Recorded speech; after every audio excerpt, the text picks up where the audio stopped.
What's up, everybody? My name is Rigo. I'm here today to talk to you about Jornada and the movement and what it entails. I've been part of this group since I was 10 years old, so that's 13 years. I can honestly say it's changed my life in many different ways. All my closest friends are from this group. I've gotten a lot of friendships from this group, and I found myself spiritually evolve greatly because of this group and this movement. So a little bit about this movement. This movement was made in 1967. It is the offspring of the famous Crucillo movement here in New York City.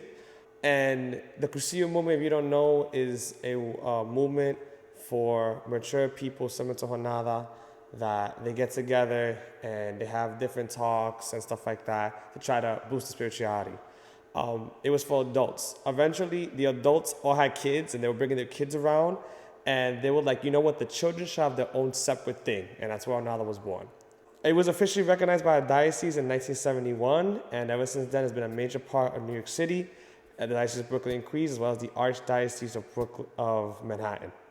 Scratch that, Archdiocese of New York. So the Jornada is based off the Jornada Retreat.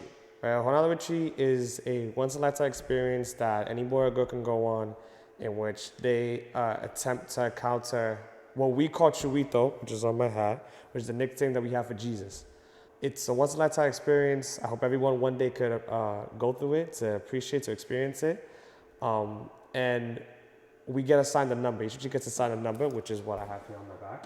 I live with J169. The first Jornada was made for all girls back in 1967. 3 years later, the guys came around. They started doing guys Jornadas.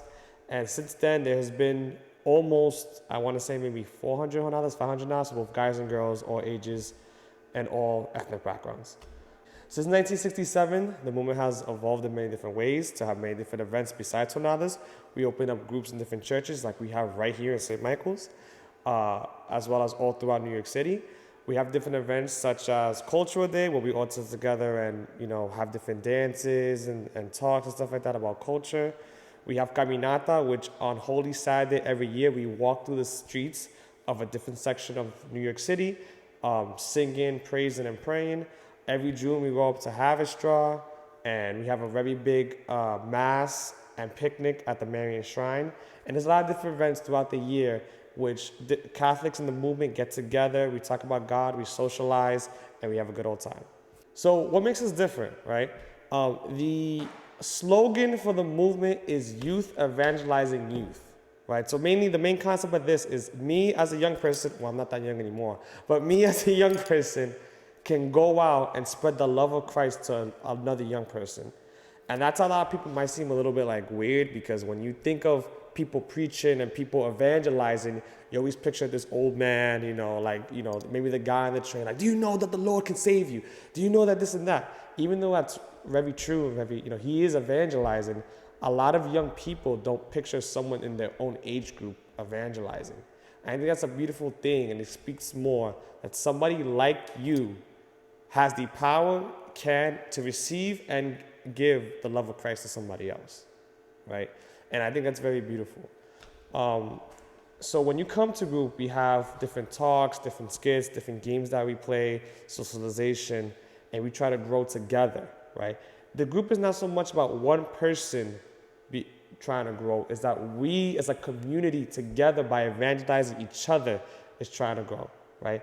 And in doing that, like I said before, you meet a lot of great people. I have friends from this movement all over that are lifelong friends. My best core friends I met here, literally in this room 13 years ago. We've been tight ever since. And just the sense of family that we have here. Jornada, I always say this, Jornada is more like a family than is a group, right? Because a group, you come at 8:30, you leave at 9 o'clock, and that's it, right? And a family is like you talk to each other outside of here, you have a real connection. I know of anyone from the group, if I ever needed something, I could call one of them to come through, and vice versa. And the second you walk in through those doors, you family. It doesn't matter if it's your first time or your 1,000th time. What makes us different is the sense of family that we got here. And a lot of people are looking for that. A lot of people need that in their lives. And I think that's beautiful that we have that here. So the Jornada movement over time has had different logos evolving from the same concept. Ooh, scary. So this is the current logo if you look in the background, right? It's the cross with the flame of St. Catherine of Siena. Basically, she said, her quote is, you will light the world on fire, right? So that's us lighting the world on fire. The Jornada J, right? Because when you become when you live your Jornada retreat, you become what's called the J, or Jornadista, right? And the fish, right? The fish is universally known as the sign of Jesus. And it started off as just the fish, and over time has grown because Jornada's concepts and what we're trying to do and basically what we are has evolved over time. In the last 53 years, we have grown a lot, not only in numbers, but in the way that we communicate, in the way that we do things, and our logo represents that. It started off as just a fish, in the sense of the fish, which represents Christ, and as well as the cross. But, us spreading the fire is not just about ourselves anymore, it's about others. And our identity of Jornadistas, Jay, that's who we are, right? So we have both a sense of identity and a sense of community. All right, so that was your 5 minutes of Jornadas. Hopefully I'll be back to teach you some more, and I hope that one day you'll be part of this family. So whenever we get back together again, just know that we family. Pleasure. Hey, what's going on, guys? It's Brandon MOREL. I'm the youth minister here at the parish. If you guys enjoyed this, enjoy any of the stuff we've been creating, I want to encourage you guys to just join us, right? Just connect with us. If you can meet us and connect with us for our weekend worship times, we have Saturday evenings bilingual at 5:30 p.m. We have Sunday mornings at 9 a.m. and in English, at 11 a.m. in Spanish, also 1 p.m. in Spanish.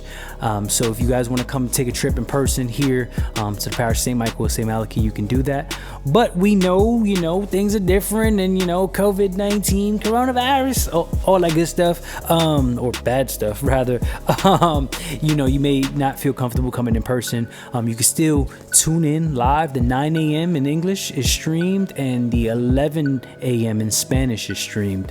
So you can tune in that way. And if you're a young person who, you're just, you've been seeing it, maybe a friend share with you this video or something along those lines. Hey, talk to a parent, talk to a guardian, you can connect with us, right? So anybody can tune into the live stream 7 p.m. on this very same channel. We go live, and we have a bunch of little skits and artistic things and songs and prayer, and we learn a little bit all together. And then afterwards, we open up our Zoom room, which is an opportunity for us to dialogue and build community in that way. So anybody can tune into the 7 p.m. live, but if you want to come into the Zoom room, have your parents, whoever, adult, text and call this number so we can get a form over and get you guys Zoom links, and you can join us in community a little bit more that way. So thank y'all, and see y'all. Peace.